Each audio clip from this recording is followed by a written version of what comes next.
দাস। আজকে আমি আপনাদের নেতাজি সুভাষচন্দ্র বসুর সম্বন্ধে কিছু বলবো।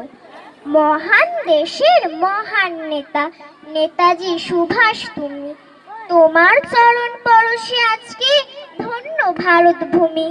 ধন্য মাতা দেবী প্রভাবতী রত্নগর্ভা তিনি, জানকী নাথ পিতা যে তোমার মহান পুরুষ যিনি, পিতৃকুল যে ধন্য হয়েছে তব শুভ আগমনে, মাতৃকুল ও সমানভাবে গর্বিত মনে প্রাণে, তোমার মতন মেধাবী কজন আছে ভারত দেশে, দেশ মাতৃকার শৃঙ্খল মোচনে ব্রতী হলে অক্লেশে, আঘাত করলে আঘাত হানব এই তো তোমার নীতি, ভারতবাসীরা ভীরু নয় কভু, নাই যে মরার ভীতি, রক্ত দিলে স্বাধীনতা দেব ঘোষণা করলে যাবে, ভারত মাতার বীর পূজারীরা জাগ্রত হলো তবে,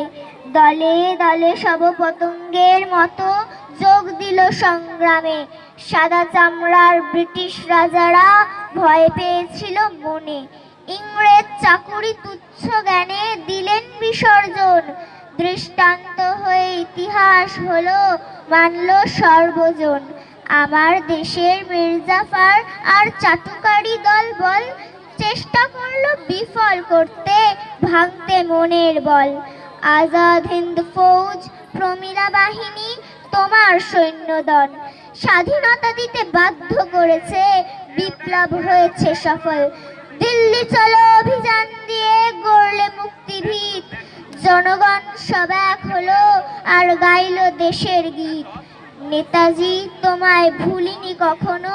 ভুলবো না কোনো দিন, নিঃস্বার্থ নেতা নেই দেশে আজ শুধবে তোমার ঋণ, তোমার মতন সাহসী মেধাবী রত্ন সম সন্তান জন্ম নিও এই দুর্ভাগা দেশে, বাঁচাও দেশের মান। নমস্কার।